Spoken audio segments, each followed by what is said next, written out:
Welcome back to Ayush and Akanksha YouTube channel. ನಾವು ಪ್ರಕೃತಿಯಲ್ಲಿ ನಾನಾ ವಿಧದ ಗಿಡಗಳನ್ನು ನೋಡ್ತೇವೆ. ಆ ಗಿಡಗಳೆಲ್ಲವೂ ಒಂದೇ ರೀತಿಯಾಗಿ ಇರುವುದಿಲ್ಲ. ಬೇರೆ ಬೇರೆ ಬಣ್ಣದ ಹೂಗಳಿಂದ ಕೂಡಿರ್ತದೆ, ಬೇರೆ ಬೇರೆ ಬಣ್ಣದ ಎಲೆಗಳಿಂದ ಕೂಡಿರ್ತದೆ. ಹಾಗೆ ಗಾತ್ರದಲ್ಲೂ ಕೂಡ ನೀವು ಬದಲಾವಣೆಯನ್ನ ನೋಡಬಹುದು. ಹೀಗೆ ಕೆಲವೊಂದು ಗಿಡದ ಎಲೆಗಳು ಹಸಿರಾಗಿದ್ದರೆ ಇನ್ನು ಕೆಲವೊಂದು ಗಿಡದ ಎಲೆಗಳು ಹಳದಿಯಾಗಿರ್ತದೆ. ಆದರೆ ನಾವು ನಟ್ಟಂತಹ ಈ ಉಡುಪಿ ಅಥವಾ ಶಂಕರಪುರ ಮಲ್ಲಿಗೆ ಗಿಡಗಳ ಎಲೆಗಳು ಹಳದಿ ಮಿಶ್ರಿತವಾದ ಹಸಿರು ಬಣ್ಣದಲ್ಲಿ ಇರ್ತದೆ.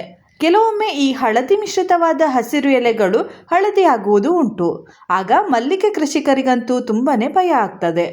ಕೆಲವೊಮ್ಮೆ ಎಲೆಗಳು ಹಳದಿ ಬಣ್ಣಕ್ಕೆ ಬರುವುದು ಮಾತ್ರವಲ್ಲದೆ ನಿಧಾನವಾಗಿ ಗೆಲ್ಲುಗಳು ಒಣಗಲು ಪ್ರಾರಂಭವಾಗ್ತದೆ, ಸಾಯಲು ಪ್ರಾರಂಭವಾಗ್ತದೆ, ಕ್ರಮೇಣವಾಗಿ ಗಿಡಗಳೇ ನಾಶವಾಗ್ತದೆ ಅಂತಲೇ ಹೇಳಬಹುದು. ಈ ಎಲ್ಲ ಸಮಸ್ಯೆಗಳು ಯಾವುದರಿಂದ ಬರ್ತದೆ, ಇದಕ್ಕೆ ಕಾರಣ ಏನು, ಪರಿಹಾರ ಏನು, ಈ ಎಲ್ಲ ವಿಷಯಗಳನ್ನು ನನಗೆ ಹಲವಾರು ಜನರು ಕಮೆಂಟಲ್ಲಿ ಕೇಳಿದ್ದಾರೆ. ಆದರೆ ನನಗೆ ಈ ರೀತಿಯಾದ ಒಂದು ಸಮಸ್ಯೆ ಇದೇ ಕಾರಣದಿಂದ ಬಂದಿದೆ ಅಂತ ಹೇಳಲಿಕ್ಕೆ ತುಂಬಾ ಕಷ್ಟ ಅಂತ ಹೇಳಬಹುದು. ಯಾಕಂದರೆ ನಾನಾ ಕಾರಣಗಳಿಂದ ಈ ರೀತಿಯಾದ ಸಮಸ್ಯೆಗಳು ಕಂಡು ಬರ್ತದೆ.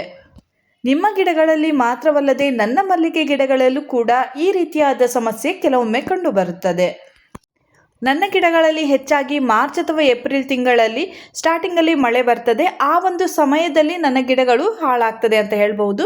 ಒಂದು ವರ್ಷ 7ರಿಂದ 8 ಗಿಡವನ್ನು ಕಳೆದುಕೊಂಡಿದ್ದೇನೆ. ಹಾಗೆ ಕಳೆದ ವರ್ಷ 10 ಗಿಡಗಳನ್ನು ಕಳೆದುಕೊಂಡಿದ್ದೇನೆ. ಮಳೆಗಾಲದಲ್ಲಿ ಗಿಡಗಳು ಹಾಳಾಗದಂತೆ ಯಾವ ರೀತಿಯಲ್ಲಿ ಕ್ರಮವನ್ನು ತೆಗೆದುಕೊಳ್ಬೇಕು, ಆ ಒಂದು ಕ್ರಮವನ್ನು ತೆಗೆದುಕೊಂಡು ಮಳೆಗಾಲದಲ್ಲಿ ನನ್ನ ಗಿಡಗಳು ಹಾಳಾಗದಂತೆ ನಾನು ನೋಡಿಕೊಳ್ತೇನೆ. ಹಾಗೆಯೇ ಬೇಸಿಗೆಯಲ್ಲಿ ಗಿಡಗಳಿಗೆ ಬೇಕಾದಷ್ಟು ನೀರನ್ನು ಹಾಕಿ, ಗೊಬ್ಬರಗಳನ್ನು ಹಾಕಿ ಗಿಡಗಳನ್ನು ನಾನು ಸರಿಯಾದ ರೀತಿಯಲ್ಲಿ ನೋಡಿಕೊಳ್ತಾ ಇರ್ತೇನೆ. ಆದರೆ ಬೇಸಿಗೆಯಲ್ಲಿ ಕೆಲವೊಮ್ಮೆ ತುಂಬಾ ಮಳೆ ಬರ್ತದೆ. ಅಂದರೆ ಅದು ಸ್ಟಾರ್ಟಿಂಗ್ ಅಂತ ಹೇಳ್ಬಹುದು. ನಮಗೆ ಸೂಚನೆ ಇಲ್ಲದೆ ಮಳೆ ಬರ್ತದೆ. ಆ ಒಂದು ನೀರು ಸ್ವಲ್ಪ ಜಾಸ್ತಿ ಆಗುವುದರಿಂದ ನನ್ನ ಗಿಡಗಳು ಹಾಳಾಗಬಹುದು ಅಂತ ಅಂದ್ಕೊಳ್ತೇನೆ. ಇದು ಕೇವಲ ನನ್ನ ಊಹೆ ಅಷ್ಟೇ. ಇದರಿಂದಲೇ ಗಿಡಗಳು ಹಾಳಾಗಿದೆ ಅಂತ ಹೇಳಲಿಕ್ಕೆ ಸಾಧ್ಯವೇ ಇಲ್ಲ ಅಂತ ಹೇಳ್ಬೋದು. ನಾನು ಈ ಮಲ್ಲಿಗೆ ಕೃಷಿಯನ್ನು ಪ್ರಾರಂಭಿಸಿದಾಗಿನಿಂದ ಇಲ್ಲಿಯ ತನಕ ವರ್ಷದ ಮೊದಲ ಮಳೆಯಲ್ಲಿ ನನ್ನ ಗಿಡಗಳು ಹಾಳಾಗುವುದು. ಹಾಗಾಗಿ ಈ ವರ್ಷ ಸ್ವಲ್ಪ ಸರಿಯಾಗಿ ನೋಡಿಕೊಳ್ಬೇಕು ಅಂತ ಅಂದ್ಕೊಳ್ತಾ ಇದ್ದೇನೆ. ಆದರೆ ಯಾವ ರೀತಿ ಅಂತ ನನಗೆ ಗೊತ್ತಾಗುವುದಿಲ್ಲ. ಸರಿಯಾದ ಒಂದು ಕಾರಣ ತಿಳಿದರೆ ನಾವು ಅದನ್ನು ಪ್ರೊಟೆಕ್ಟ್ ಮಾಡಬಹುದು. ಆದರೆ ಸರಿಯಾದ ಕಾರಣ ತಿಳಿಯದಿದ್ದಾಗ ನಾವು ಯಾವ ರೀತಿಯಲ್ಲಿ ಅದಕ್ಕೆ ಒಂದು ಕ್ರಮವನ್ನು ತೆಗೆದುಕೊಳ್ಬೇಕು ಅಂತ ಗೊತ್ತಾಗುವುದಿಲ್ಲ. ಹಾಗೆ ನೀವು ಕೂಡ ನಿಮ್ಮ ಗಿಡದಲ್ಲೂ ಕೂಡ ಇದೇ ರೀತಿಯಾದ ಸಮಸ್ಯೆ ಇದೆ ಅಂತ ಹೇಳ್ತಾ ಇದ್ರಿ. ಆದರೆ ಕೆಲವೊಂದಕ್ಕೆ ಪರಿಹಾರ ನೀಡುವುದು ತುಂಬಾ ಕಷ್ಟ ಆಗ್ತದೆ. ಯಾಕಂದರೆ ನೀವು ಫರ್ಟಿಲೈಸರ್ ಶಾಪ್ಗೆ ಹೋಗಿ ಗಿಡದ ಒಂದು ಫೋಟೋವನ್ನು ತೋರಿಸಿ ಮೆಡಿಸಿನನ್ನು ಕೇಳಿದಾಗ ಅವರು ತುಂಬ ಒಂದು ವೆರೈಟಿಯ ಮೆಡಿಸಿನನ್ನು ಕೊಡ್ತಾರೆ. ಅದಕ್ಕೆ ತುಂಬ ಖರ್ಚಾಗ್ತದೆ. ಹಾಗೆ ಆ ಖರ್ಚನ್ನು ನೀವು ನಿಭಾಯಿಸುವ ಬದಲು ಹೊಸ ಗಿಡವನ್ನು ತಂದು ನಟ್ಟರೆ ಒಳ್ಳೆಯದು ಅನ್ನುವುದು ನನ್ನ ಒಂದು ಅನಿಸಿಕೆ. ಗಿಡಗಳ ಎಲೆಗಳೆಲ್ಲ ಹಳದಿಯಾಗಿ ಉದುರಿ ಹೋಗ್ತಾ ಇದ್ದು ಗಿಡದಲ್ಲಿನ ಒಂದೊಂದೇ ಗೆಲ್ಲುಗಳು ಸಾಯುತ್ತಾ ಬಂದಲ್ಲಿ ನೀವು ಆ ಗಿಡದ ಆಸೆಯನ್ನು ಬಿಟ್ಟು ಅದನ್ನು ತೆಗೆದು ಹೊಸ ಗಿಡವನ್ನು ನಡಿ. ಆದರೆ ಮಣ್ಣನ್ನು ಸ್ವಲ್ಪ ಬಿಸಿಲಿಗೆ ಒಣಗಿಸಿ ನಂತರ ಆ ಮಣ್ಣಿನಲ್ಲಿ ಹೊಸ ಗಿಡವನ್ನು ನಡಿ. ಕೆಲವೊಮ್ಮೆ ಗಿಡದ ಎಲ್ಲ ಗೆಲ್ಲುಗಳು ಸಾಯುವುದಿಲ್ಲ. ಗಿಡದ ಒಂದು ಭಾಗದಷ್ಟು ಮಾತ್ರ ಗೆಲ್ಲುಗಳು ಸಾಯ್ತದೆ. ಉಳಿದಂತಹ ಭಾಗದ ಎಲೆಗಳು ಹಸಿರಾಗಿಯೇ ಇರ್ತದೆ, ಒಳ್ಳೆಯ ರೀತಿಯಲ್ಲಿ ಬೆಳವಣಿಗೆ ಹೊಂದುತ್ತಾ ಇರ್ತದೆ. ಆಗ ನೀವು ಒಣಗಿದಂತಹ ಗೆಲ್ಲನ್ನು ಕಟ್ ಮಾಡಿ ತೆಗೆಯಿರಿ. ಉಳಿದಂತಹ ಗೆಲ್ಲುಗಳು ಮುಂದೆ ಒಳ್ಳೆಯ ರೀತಿಯಲ್ಲಿ ಚಿಗುರು ಬಂದು ಅದರಲ್ಲಿ ಹೂವು ಕೂಡ ಆಗ್ತದೆ. ನೀವು ಈ ಗಿಡವನ್ನು ನೋಡ್ತಾ ಇರಬಹುದು. ಈ ಗಿಡದ ಗೆಲ್ಲನ್ನು ನಾನು ಇಲ್ಲಿಯ ತನಕ ಕಟ್ ಮಾಡಿದ್ದೇನೆ. ಆದರೆ ಒಂದು ಸೈಡ್ನ ಗೆಲ್ಲನ್ನು ಮಾತ್ರ ಕಟ್ ಮಾಡಿದ್ದೇನೆ. ಗಿಡದ ಉಳಿದಂತಹ ಭಾಗ ನೋಡಿ, ಉಳಿದಂತಹ ಗೆಲ್ಲುಗಳೆಲ್ಲ ಹಸಿರಾದ ಎಲೆಗಳಿಂದ ತುಂಬಿದೆ. ಹಾಗೆ ಮೊಗ್ಗುಗಳಿಂದಲೂ ಕೂಡ ತುಂಬಿದೆ. ಒಂದು ಸೈಡ್ನ ಗಿಡ ಮಾತ್ರ ಹಾಳಾಗಿತ್ತು. ಹಾಗಾಗಿ ಒಂದು ಸೈಡ್ನ ಗೆಲ್ಲನ್ನು ನಾನು ಕಟ್ ಮಾಡಿದ್ದೇನೆ. ಅಂದರೆ ಅದು ಒಣಗಿ ಎಲೆಗಳೆಲ್ಲ ಉದುರಿ ಹೋಗ್ತದೆ. ಆಗ ನಿಮಗೆ ಗೊತ್ತಾಗ್ತದೆ. ಆಗ ನೀವು ಒಂದು ಸೈಡ್ನ ಗೆಲ್ಲನ್ನು ಮಾತ್ರ ತೆಗೆಯಿರಿ. ಗಿಡವನ್ನೇ ನೀವು ತೆಗೆದು ಎಸೆಯುವ ಅಗತ್ಯ ಇರುವುದಿಲ್ಲ. ಒಂದು ವೇಳೆ ಗಿಡದಲ್ಲಿ ಒಂದೊಂದಾಗಿ ಎಲ್ಲ ಗೆಲ್ಲುಗಳು ಸಾಯ್ತಾ ಇದ್ದರೆ ನೀವು ಆ ಗಿಡವನ್ನೇ ತೆಗಿಬೇಕಾಗ್ತದೆ. ಗಿಡದ ಒಂದು ಸೈಡ್ನ ಗೆಲ್ಲುಗಳು ಒಣಗಿದಾಗ ನಾನು ಅದಕ್ಕೆ ಯಾವುದೇ ರೀತಿಯಲ್ಲಿ ಮೆಡಿಸಿನನ್ನು ಹಾಕಿರಲಿಲ್ಲ. ಆದರೂ ಕೂಡ ಇನ್ನೊಂದು ಸೈಡ್ನಲ್ಲಿ ಗೆಲ್ಲುಗಳು ಚೆನ್ನಾಗಿ ಬೆಳೀತಾ ಬಂತು, ಒಳ್ಳೆಯ ರೀತಿಯಲ್ಲಿ ಚಿಗುರು ಬಂತು. ಹಾಗೆ ಒಳ್ಳೆಯ ರೀತಿಯಲ್ಲಿ ಹೂವು ಕೂಡ ಆಗಲು ಪ್ರಾರಂಭವಾಯಿತು. ಹಾಗಾಗಿ ಕೆಲವೊಮ್ಮೆ ನಾವು ಕೆಲವೊಂದು ರೋಗಕ್ಕೆ ಮೆಡಿಸಿನ್ ಹಾಕಿಯೇ ಸರಿ ಆಗಬೇಕು ಅಂತ ಏನೂ ಇಲ್ಲ. ಮೆಡಿಸಿನ್ ಹಾಕದೆ ಗಿಡಗಳು ಚೆನ್ನಾಗಿ ಬೆಳೀತದೆ. ಹಾಗೆ ಇನ್ನು ಕೆಲವೊಮ್ಮೆ ನಾವು ಮೆಡಿಸಿನನ್ನು ಹಾಕಿ ತುಂಬಾ ಕೇರ್ ಮಾಡಿದರೂ ಕೂಡ ಆ ಗಿಡವನ್ನು ಉಳಿಸಿಕೊಳ್ಳುವುದು ತುಂಬಾ ಕಷ್ಟ ಆಗ್ತದೆ. ಇದಕ್ಕೆ ನಾವು ಮೆಡಿಸಿನನ್ನು ಪರ್ಚೇಸ್ ಮಾಡಲಿಕ್ಕೆ ಹೋದರೆ ಸಾವಿರಾರು ರೂಪಾಯಿಗಳು ಆಗ್ತದೆ. ಅದಕ್ಕಿಂತ ಆ ಗಿಡವನ್ನು ತೆಗೆದು ಒಂದು 100 ರೂಪಾಯಿ ಕೊಟ್ಟು ಹೊಸ ಗಿಡವನ್ನು ನಡುವುದೇ ಉತ್ತಮ ಅಂತ ನನ್ನ ಒಂದು ಅನಿಸಿಕೆ. ನೀವು ಕೂಡ ಹೀಗೆ ಮಾಡಬೇಕು ಅಂತ ಇಲ್ಲ, ನನ್ನ ಒಂದು ಅನಿಸಿಕೆಯನ್ನು ಹೇಳಿದ್ದೇನೆ. ಹಾಗೆ ನಾನು ಮಾಡಿದಂತಹ ಒಂದು ಪ್ರಕ್ರಿಯೆಯನ್ನು ತಿಳಿಸಿದ್ದೇನೆ. ಹಾಗೆ ನನ್ನ ಅನುಭವವನ್ನು ಕೂಡ ತಿಳಿಸಿದ್ದೇನೆ. ಇನ್ನು ಮಲ್ಲಿಗೆ ಗಿಡಗಳ ಎಲೆಗಳು ಹಳದಿ ಆಗುವುದು ಯಾಕೆ ಅಂತಲೂ ಕೂಡ ನಾನು ಈ ವಿಡಿಯೋದಲ್ಲಿ ತಿಳಿಸ್ತೇನೆ. ಕೆಲವೊಂದು ಕಾರಣಗಳಿಂದ ಎಲೆಗಳು ಹಳದಿ ಆಗ್ತದೆ, ಹಾಗೆ ಉದುರಿ ಹೋಗ್ತದೆ, ಹಾಗೆ ಗೆಲ್ಲುಗಳೆಲ್ಲ ಸಾಯಲು ಪ್ರಾರಂಭವಾಗ್ತದೆ. ಆ ಕಾರಣಗಳು ಯಾವೆಲ್ಲ ಅಂದರೆ, ಮೊದಲಿಗೆ ನೀರಿನ ವ್ಯವಸ್ಥೆ ಅಂತ ಹೇಳಬಹುದು. ಗಿಡಗಳಿಗೆ ಸರಿಯಾದ ರೀತಿಯಲ್ಲಿ ಸರಿಯಾದ ಪ್ರಮಾಣದಲ್ಲಿ ನೀರನ್ನು ಹಾಕಬೇಕಾಗ್ತದೆ. ಒಂದು ವೇಳೆ ನೀವು ಹಾಕಿದಂತಹ ನೀರು ಜಾಸ್ತಿ ಆದಲ್ಲಿ ಮಣ್ಣಿನಲ್ಲಿ ತೇವಾಂಶ ಜಾಸ್ತಿಯಾಗಿ ಬೇರು ಕೊಳೆಯಲು ಪ್ರಾರಂಭವಾಗ್ತದೆ. ಇದರಿಂದ ಕ್ರಮೇಣವಾಗಿ ಎಲೆಗಳು ಹಳದಿಯಾಗಲು ಪ್ರಾರಂಭವಾಗಿ ಗೆಲ್ಲುಗಳು ಒಂದೊಂದಾಗಿ ಸಾಯಲು ಪ್ರಾರಂಭವಾಗ್ತದೆ. ನಾನು ಇಲ್ಲಿ ನೀರು ಜಾಸ್ತಿ ಆದಾಗ ಗಿಡದ ಗೆಲ್ಲುಗಳು ಸಾಯ್ತದೆ ಅಂತ ಹೇಳಿದ್ದೇನೆ ಅಂತ, ನೀವು ತುಂಬಾ ಕಡಿಮೆ ನೀರು ಹಾಕಿದರೂ ಕೂಡ ಅದರಿಂದಲೂ ಕೂಡ ಸಮಸ್ಯೆ ಉಂಟಾಗುತ್ತದೆ. ನೀರು ಕಡಿಮೆಯಾಗಿ ಗಿಡದ ಎಲೆಗಳೆಲ್ಲ ಒಣಗಲು ಪ್ರಾರಂಭವಾಗ್ತದೆ. ಕ್ರಮೇಣವಾಗಿ ಅದು ಹಳದಿಯಾಗಿ ಉದುರಲು ಪ್ರಾರಂಭವಾಗ್ತದೆ. ಇದರಿಂದ ಕ್ರಮೇಣವಾಗಿ ಗಿಡಕ್ಕೂ ಕೂಡ ಎಫೆಕ್ಟ್ ಆಗ್ತದೆ ಅಂತ ಹೇಳಬಹುದು.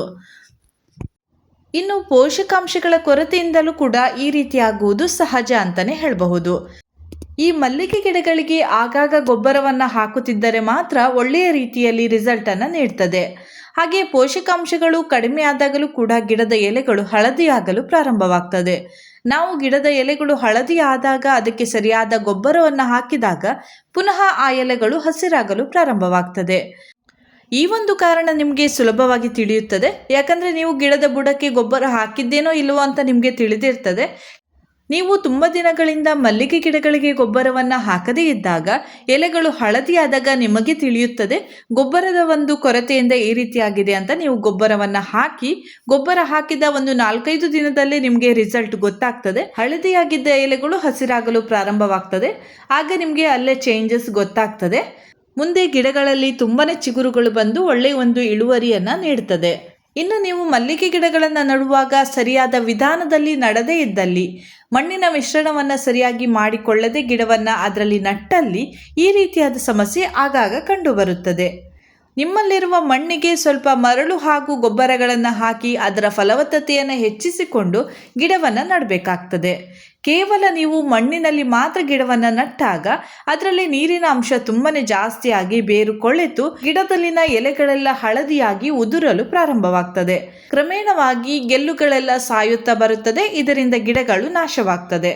ಹಾಗಾಗಿ ನೀವು ಮಲ್ಲಿಗೆ ಗಿಡವನ್ನು ನಡುವಾಗ ಸರಿಯಾಗಿ ಮಣ್ಣನ್ನು ಮಿಕ್ಸ್ ಮಾಡಿಕೊಂಡೇ ನಡಬೇಕಾಗ್ತದೆ. ಇನ್ನು ಮಣ್ಣು ಸರಿ ಹಾಕಿದ್ದರೂ ಕೂಡ ಸಾಕಾಗುವುದಿಲ್ಲ. ಅದನ್ನು ನೀವು ತುಂಬಿಸುವಾಗ ಅಂದರೆ ಗಿಡವನ್ನು ನಡುವಾಗ ನೀವು ಮಣ್ಣನ್ನು ಹಾಕುತ್ತಾ ನಡ್ತೀರಾ. ಆ ಮಣ್ಣನ್ನು ಹಾಕುವಾಗಲೂ ಕೂಡ ಎಲ್ಲಿಯೂ ಕೂಡ ಗ್ಯಾಪನ್ನು ಬಿಡದೆ ನೀವು ಕರೆಕ್ಟಾಗಿ ಒಂದೇ ಲೆವೆಲಿಗೆ ಮಣ್ಣನ್ನು ಸೆಟ್ ಮಾಡಿಕೊಂಡೇ ನಡಬೇಕಾಗ್ತದೆ. ಪಾಟ್ ಮತ್ತು ಟಬ್ಗಳಲ್ಲಿ ನಡುವಾಗ ಆ ರೀತಿಯಾದ ಒಂದು ಸಮಸ್ಯೆ ಕಡಿಮೆ ಅಂತ ಹೇಳಬಹುದು. ಅದರಲ್ಲಿ ಅಲ್ಲಲ್ಲಿ ಗ್ಯಾಪ್ ಬರುವುದು ತುಂಬಾ ಕಡಿಮೆ. ಆದರೆ ಗ್ರೋ ಬ್ಯಾಗಲ್ಲಿ ನಾವು ಗಿಡವನ್ನು ನಡುವಾಗ ತುಂಬ ಜಾಗ್ರತೆಯಿಂದ ನಡಬೇಕಾಗ್ತದೆ. ನಾವು ಗ್ರೋ ಬ್ಯಾಗನ್ನು ಒಂದು ಕಡೆಯಿಂದ ಇನ್ನೊಂದು ಕಡೆಗೆ ತೆಗೆದುಕೊಂಡು ಹೋಗುವಾಗ ಮಣ್ಣು ಸ್ವಲ್ಪ ಮೇಲೆ ಕೆಳಗೆ ಹೋಗ್ತದೆ. ಹಾಗೆ ನಾವು ಅದಕ್ಕೆ ನೀರನ್ನು ಹಾಕುವಾಗ ಸ್ವಲ್ಪ ಗ್ಯಾಪ್ ಇದ್ದಲ್ಲಿ ನೀರು ಜಾಸ್ತಿಯಾಗಿ ನಿಂತು ಅಲ್ಲೇ ಬೇರು ಇದ್ದರೆ ಬೇರು ಕೊಳೆಯಲು ಪ್ರಾರಂಭವಾಗ್ತದೆ. ಒಂದು ವೇಳೆ ಬೇರು ಕೊಳೆಯಲು ಪ್ರಾರಂಭವಾದರೆ ನೀವು ಆ ಗಿಡವನ್ನು ಉಳಿಸಿಕೊಳ್ಳುವುದು ತುಂಬಾ ಕಷ್ಟ ಅಂತ ಹೇಳಬಹುದು.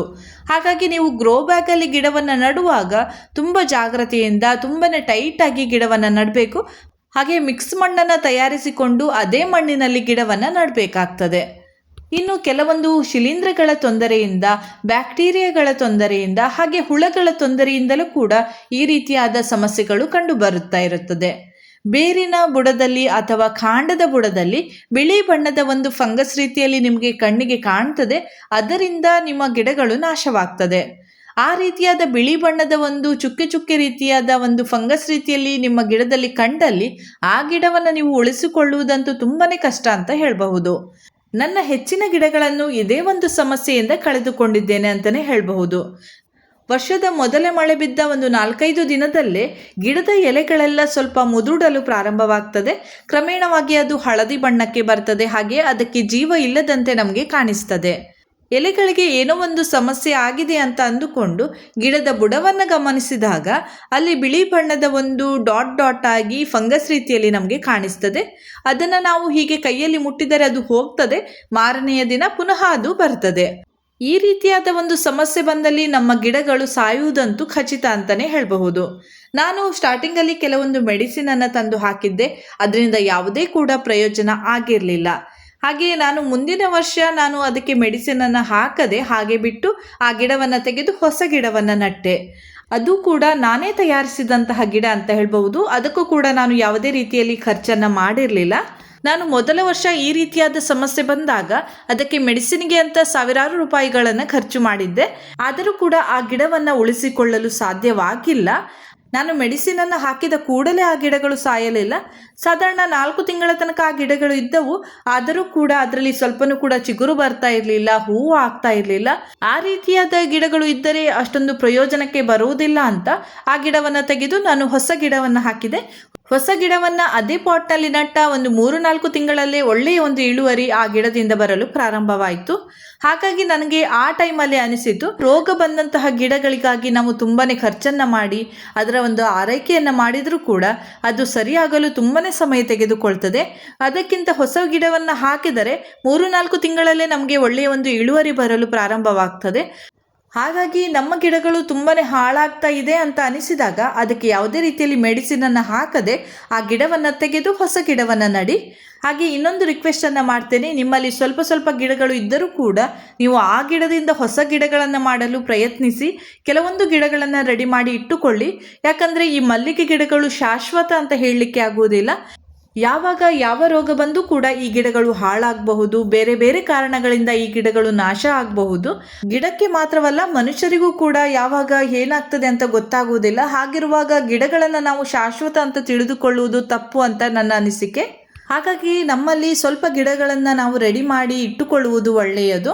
ಇನ್ನು ನೀವು ಅತಿಯಾಗಿ ಮೆಡಿಸಿನನ್ನು ಹಾಕಿದರೆ, ಅತಿಯಾಗಿ ಗೊಬ್ಬರವನ್ನು ಹಾಕಿದ್ರೂ ಕೂಡ ಗಿಡದ ಎಲೆಗಳು ಹಳದಿಯಾಗಿ ಗೆಲ್ಲುಗಳು ಸಾಯಲು ಪ್ರಾರಂಭವಾಗ್ತದೆ. ಹಾಗಾಗಿ ಯಾವುದೇ ಮೆಡಿಸಿನ್, ಫರ್ಟಿಲೈಸರ್, ಗೊಬ್ಬರ ಏನೇ ಹಾಕುವಾಗಲೂ ಕೂಡ ಒಂದು ಸರಿಯಾದ ಪ್ರಮಾಣದಲ್ಲೇ ಹಾಕಬೇಕಾಗ್ತದೆ. ಈ ಗೊಬ್ಬರವನ್ನು ಕಳೆದ ಬಾರಿ ಹಾಕಿದಾಗ ಗಿಡಗಳ ತುಂಬಾನೇ ಮೊಗ್ಗುಗಳು ಬಂದಿತ್ತು ಅಂತ ಈ ಬಾರಿ ಆ ಗೊಬ್ಬರವನ್ನು ಡಬಲ್ ಆಗಿ ಹಾಕಿದರೆ ನೀವು ಗಿಡಗಳನ್ನು ಕಳೆದುಕೊಳ್ಬೇಕಾಗ್ತದೆ. ಅದೇ ರೀತಿಯಾಗಿ ಯಾವುದೇ ಒಂದು ಮೆಡಿಸಿನನ್ನು ಹಾಕುವಾಗಲೂ ಕೂಡ 1 ಲೀಟರ್ ನೀರಿಗೆ ಹೆಚ್ಚಾಗಿ 2 ml ನಷ್ಟು ಹಾಕಿ ನೀವು ಗಿಡಗಳಿಗೆ ಸ್ಪ್ರೇ ಮಾಡಬೇಕಾಗ್ತದೆ. ಒಂದು ವೇಳೆ 1 ಲೀಟರ್ ನೀರಿಗೆ ನೀವು 3 ml 5 ml ಎಲ್ಲ ಹಾಕಿ ಸ್ಪ್ರೇ ಮಾಡಿದಾಗಲೂ ಕೂಡ ಗಿಡದ ಎಲೆಗಳೆಲ್ಲ ಸುಟ್ಟಂತಾಗಿ ಗೆಲ್ಲುಗಳೆಲ್ಲ ಸಾಯಲು ಪ್ರಾರಂಭವಾಗ್ತದೆ. ಹಾಗಾಗಿ ಸರಿಯಾದ ಪ್ರಮಾಣದಲ್ಲಿ ಫರ್ಟಿಲೈಸರ್ ಹಾಗೆ ಸ್ಪ್ರೇಗಳನ್ನು ಹಾಕಿ ಗಿಡವನ್ನು ಕಾಪಾಡಿಕೊಳ್ಳಿ. ಇನ್ನು ವಾತಾವರಣದ ಒಂದು ಚೇಂಜಸ್ ಇಂದಲೂ ಗಿಡದ ಎಲೆಗಳು ಹಳದಿ ಆಗ್ತದೆ, ಆದರೆ ಗೆಲ್ಲುಗಳು ಸಾಯುವುದಿಲ್ಲ.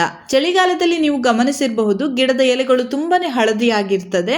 ಹಾಗೆ ಈಗ ನೀವು ಗಮನಿಸಿರಬಹುದು, ಗಿಡದ ಎಲೆಗಳು ಸ್ವಲ್ಪ ಹಸಿರಾಗಲು ಪ್ರಾರಂಭವಾಗಿದೆ. ಗಿಡಗಳ ಎಲೆಗಳು ಹಳದಿಯಾಗುವುದು ಸೀಸನ್ ಮೇಲೆ ಡಿಪೆಂಡ್ ಆಗಿರ್ತದೆ ಅಂತ ಹೇಳ್ಬೋದು. ಇದರಿಂದ ಯಾವುದೇ ತೊಂದರೆ ಆಗುವುದಿಲ್ಲ. ನೀವು ಚಳಿಗಾಲದಲ್ಲಿ ಬೆಳಗ್ಗೆ ಸ್ವಲ್ಪ ಗಿಡದ ಎಲೆಗಳ ಮೇಲೆ ನೀರನ್ನು ಹಾಕಿದರೆ ಆಯಿತು, ಅಷ್ಟೊಂದು ಅದು ಹಳದಿ ಆಗುವುದಿಲ್ಲ ಅಂತ ಹೇಳ್ತಾರೆ. ಹೀಗೆ ಹಲವಾರು ಕಾರಣಗಳಿಂದ ಗಿಡದ ಎಲೆಗಳು ಹಳದಿ ಆಗ್ತದೆ. ಕೆಲವೊಮ್ಮೆ ಭಯಪಡುವ ಅಗತ್ಯ ಇಲ್ಲ. ನಾನು ಈಗ ಹೇಳಿದಂತೆ ಸೀಸನ್ನಿಂದ ಆದರೆ ಯಾವುದೇ ತೊಂದರೆ ಇಲ್ಲ. ಹಾಗೆ ನೀರು ಕಡಿಮೆಯಾಗಿ ಹಳದಿ ಆದರೆ ಅದರಿಂದಲೂ ಕೂಡ ಹೆಚ್ಚಿನ ಸಮಸ್ಯೆ ಬರುವುದಿಲ್ಲ. ಅಂದರೆ ಎಲೆಗಳೆಲ್ಲ ಉದುರಿ ಹೋಗ್ತದೆ. ಪುನಃ ಸ್ವಲ್ಪ ನೀರು ಜಾಸ್ತಿ ಮಾಡಿದರೆ ಚಿಗುರು ಬಂದು ಗಿಡಗಳು ಸರಿಯಾಗ್ತದೆ.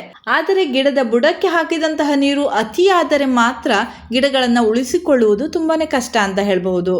ಗಿಡಗಳು ದೊಡ್ಡದಾಗಿ ತುಂಬಾನೇ ಬೇರು ಇದ್ದರೆ ಅದಕ್ಕೆ ಯಾವುದೇ ಸಮಸ್ಯೆ ಆಗುವುದಿಲ್ಲ. ಚಿಕ್ಕ ಚಿಕ್ಕ ಗಿಡಗಳು ಅಂದರೆ 2 ವರ್ಷದ ಒಳಗಿನ ಒಂದು ಗಿಡಗಳಿಗೆ ಅತಿಯಾಗಿ ನೀರನ್ನು ಹಾಕಿದರೆ ಆ ಗಿಡಗಳು ಕೂಡಲೇ ಹಾಳಾಗ್ತದೆ. ಈಗ ನನ್ನ ಬಳಿ ಇರುವಂತಹ 3.5 4 ವರ್ಷದ ಗಿಡಕ್ಕೆ ಸ್ವಲ್ಪ ನೀರು ಜಾಸ್ತಿ ಆದರೂ ಕೂಡ ಯಾವುದೇ ಸಮಸ್ಯೆ ಆಗುವುದಿಲ್ಲ. ಯಾಕಂದರೆ ತುಂಬಾನೇ ಬೇರು ಬಂದಿರ್ತದೆ, ಅದಕ್ಕೆ ಅಷ್ಟು ನೀರು ಬೇಕಾಗಿರ್ತದೆ. ಆದರೆ ಇನ್ನೂ ಜಾಸ್ತಿ ಆದರೆ ಅದರಿಂದಲೂ ಕೂಡ ಪ್ರಾಬ್ಲಮ್ ಬರಬಹುದು. ಇನ್ನು ನೀವು ಗಿಡಗಳನ್ನು ನಟ್ಟಂತಹ ಪಾಟ್ ಇರಬಹುದು, ಗ್ರೋ ಬ್ಯಾಗ್ ಇರಬಹುದು ಅಥವಾ ಟಬ್ ಇರಬಹುದು, ಅದಕ್ಕೆ ಸರಿಯಾದ ರೀತಿಯಲ್ಲಿ ಡ್ರೈನೇಜ್ ಹೋಲ್ಗಳನ್ನು ಮಾಡಿರಬೇಕಾಗ್ತದೆ. ಕೆಲವರು 1-2 ಡ್ರೈನೇಜ್ ಹೋಲ್ಗಳನ್ನು ಮಾತ್ರ ಮಾಡಿರ್ತಾರೆ. ಅಷ್ಟು ಹೋಲ್ಗಳು ಸಾಕಾಗುವುದಿಲ್ಲ.